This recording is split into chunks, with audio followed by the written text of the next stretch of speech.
To remove an object from your photo with the Photo Assist feature on Samsung Galaxy S25 Ultra, open Gallery app and then open the required photo.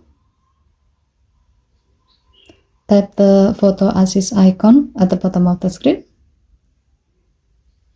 Next, long tap the object you'd like to remove. Tap the eraser icon. And then tap Generate button to let your phone uses the AI to fill in the image, add the missing pieces, and sculpt new scenery.